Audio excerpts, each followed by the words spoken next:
Lee Holloway is wearing some sort of BDSM type of deal while she works in the office. Damn, any vaccines here? I can be the janitor. Cut back to 6 months ago. Lee gets released from a mental institution on the day of her sister's wedding. Dr. Twarden bids her farewell. She arrives at the wedding and reunites with Peter, who asks her if she's happy to be home. Lee doesn't know how to respond. Later, Lee reunites with her dad Bert. Seeing that he's still an alcoholic, Lee walks out in frustration. She goes to her old room, finds her collection of tools, and uses it to harm herself. Okay, I don't think releasing her from the institution was a good idea, guys. She's obviously still not fine. Back at her parents' home, Bert and Joan, her mom, argue until it becomes physical. Lee sees this and decides to vent her frustration by burning herself with a hot kettle. Jeez, maybe try something a little lighter first, like pinching yourself or watching Samurai Cop instead. After attending her class in typing school, Lee is picked up by Joan. In the house, Joan remembers Lee cutting herself with a knife in the past, so she hides all the knives. Meanwhile, Lee sees this and walks out to throw away her tools. Suddenly, she sees a secretary job ad in the newspaper in the trash. The next day, Lee applies for the secretary job. However, she discovers that her new boss, Mr. Gray, is a weirdo. Not the 50 Shades type of weirdo, but a weirdo. He tells her she's overqualified and will be bored with the job. Lee responds positively and tells him she likes boring jobs. I don't know, you can just cut the tension with a knife here. Lee gets hired and although hesitant, she feels ecstatic about her new job. In the bathroom at work, Lee meets a paralegal. Lee asks her what the job means, but the paralegal just smiles at her and leaves. Later, Lee sees Gray injecting something into the flowers in his office. She interrupts him and brings him donuts and coffee. Gray asks Lee if she can go through the garbage because he accidentally threw his notes for a certain case. She responds enthusiastically and smirks at him. Gray peers through the window and sees Lee sifting through the garbage. Suddenly, he does sit-ups. Yep, he's definitely horny. Lee sees her sister waiting for her outside even though she has 5 more hours of work. Back in the office, Lee gives the notes to Gray who tells her he found another set. He orders her to add more sugar to his coffee, make 6 more copies of notes, and freshen up the mice traps. Suddenly, Lee sees the donuts she gave Gray in the trash. While putting the mousetrap in the corner, Lee bends over and Gray stares at her booty. She catches him staring, but he doesn't look away. They look at each other. Suddenly, the phone rings and Lee answers it in the other office. Trisha O'Connor arrives and interrupts Lee, but she asks her to wait. Trisha smiles and tells her she's submissive. Lee becomes frantic with the call and slams the phone, while Trisha adamantly asks her to call for Gray. Back in Gray's office, Lee finds Gray hiding in the closet. Lee tells Trisha that Gray is gone when suddenly, the phone rings again and it's Bert on the other end. She puts him on hold and asks Trisha if she has a message for Gray. Trisha takes Gray's jacket, wipes her feet on it, and tells Lee that Gray should sign the settlement. She goes back to the phone but Bert is already gone. Frustrated, she slams the phone, pulls out her tools, and begins hurting herself. Gray sees this but leaves her alone. Like that Homer Simpson's meme where he backs into the bush.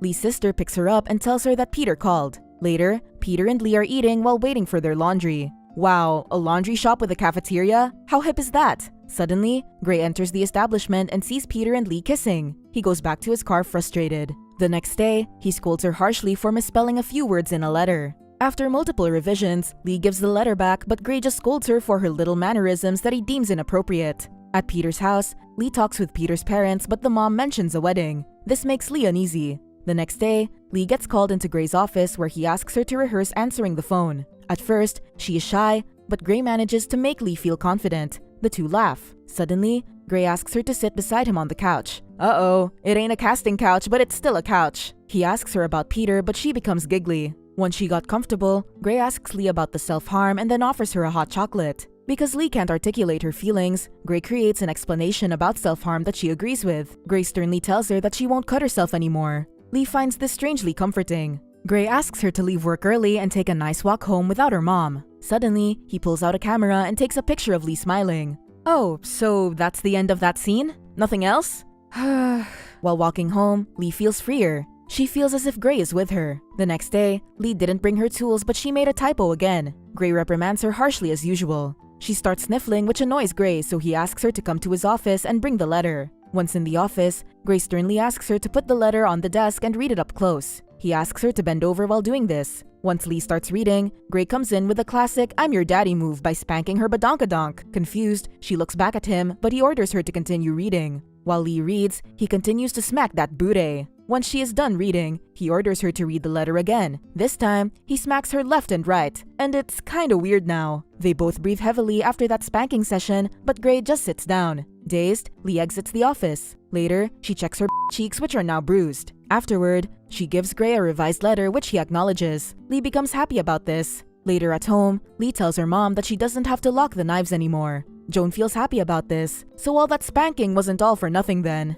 Later, Lee throws her tools into the river as she feels renewed now. Soon, Gray and Lee's relationship becomes weird as she now wears the BDSM thingy while she fetches the papers and coffee. It has gotten to the point where he orders her exactly what to eat and she just gets excited over his stern commands. Lee's family finds this weird. The spanking and groaning continue. Later, after reading a Cosmo magazine, Lee plays baits while thinking about Gray. She tries thinking about Peter, but she just gets turned off. Well, nice guys finish last, don't they? She continues thinking about Gray and how he ordered her what to eat. Hey, this is a no judgment on whatever fetish you have zone. At work, Lee makes a typo again, but instead of correcting it, she lets it slip. Cause, you know, positive reinforcement. She hands Gray the letter, but because he's busy talking on the phone, he doesn't notice the typo. Lee tries to initiate spanking time by putting the letter in an envelope and licking it while making eye contact, but Gray tells her he's busy. Afterward, she tells him she's going to go home, but she's obviously waiting for him to stop her. Although hesitant, Gray lets her go. Lee is frustrated. Later, while at the poolside, Joan receives a call that Bert has checked himself into the hospital. The family visits him and Lee is broken up about it. She runs away and finds Gray's home. Gray opens the door for her and asks her what's up.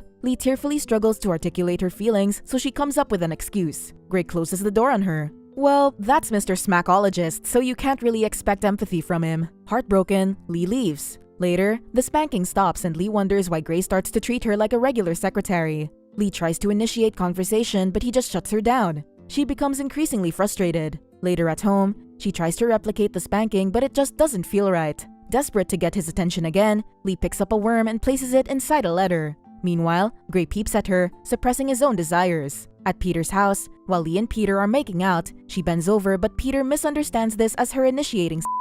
Lee becomes upset but agrees to have with him as long as her clothes are on. The two have but Peter is the only one who enjoys it. Oh, come on, he's a nice guy. At work, Gray sees the worm in the letter, so he does pull-ups this time. Damn, if I was this productive at responding to my hormones, I'd be Captain America by now. Gray takes the worm and puts it on his desk. He calls Lee to his office. Meanwhile, Peter enters the lobby and calls for Lee. Hearing him, Lee sends her away. Lee pulls up her skirt and panties. Gray assures her that he won't pork her because he's not interested. He's only interested in spanking. Suddenly, he takes out his schlong and goes to town with it, while looking at Lee's badonkadonk.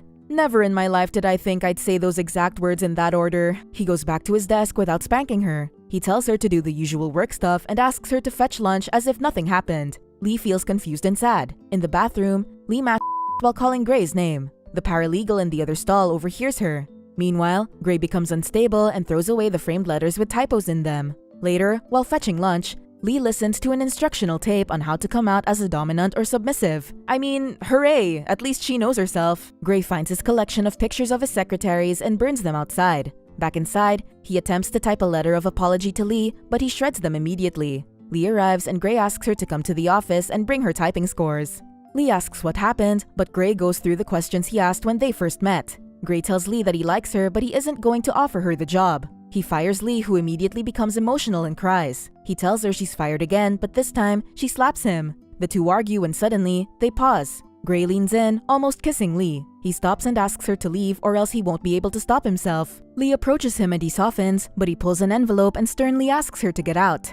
Lee leaves in tears. Later, Lee learns that Gray hired a new secretary. Let's be honest, probably to find a new spank buddy, and that he changed the locks on the doors. Wow, paranoid much? Soon, Lee seeks sadists through the newspaper, but none of them fulfills her like Daddy Gray. Meanwhile, Peter proposes and she accepts without thinking. Lee cries while she stands in her wedding dress. She decides to run away and find Gray. She interrupts his sit-up session. See? He's again, and tells him that she loves him. However, Gray asks her to leave. Lee sits on Gray's chair. He asks her to put her feet on the floor and her hands on the table until he comes back. Gray leaves her for hours, but Lee doesn't move. He calls Peter and tells him about her whereabouts. Soon, he calls the phone beside Lee, but she doesn't answer it. Gray whispers under his breath that she's also very fond of Lee. Peter arrives and confronts Lee. He struggles to understand why she's not moving her hands and feet, so he physically tries to move her. Lee hits Peter. She goes back to the table, tells him she doesn't want him, and screams for him to get out. Meanwhile, Gray watches this in amusement. Heartbroken, poor Peter gets out. Throughout the days, Lee really doesn't want to move. Multiple people try to convince her, but she doesn't budge. She's desperate for that spanking. Finally, Bert talks to her and tells her she's allowed to do whatever she wants with her body. This is the only time Lee responds. Damn, daddy issues, I guess? On the third day, reporters gathered to take pictures of Lee. Lee has now become famous for her hunger strike. Later, Gray finally enters the office and feeds Lee, who quickly realizes that her plan has worked. Gray brings her upstairs to bathe her. Lee finally feels alive as Gray completely reciprocates her feelings. While Lee asks him personal questions, Gray just sniffs her like a creep. But it's okay since we've been desensitized at this point. Later, the two officially become a couple and they married in June. On their honeymoon, Gray ties her to a tree and hey, there is no kink shaming here. While Lee fixes the bed, she puts a dead cockroach on top of it. Happy wife, happy life, I guess? Lee says goodbye to Gray as he goes to work.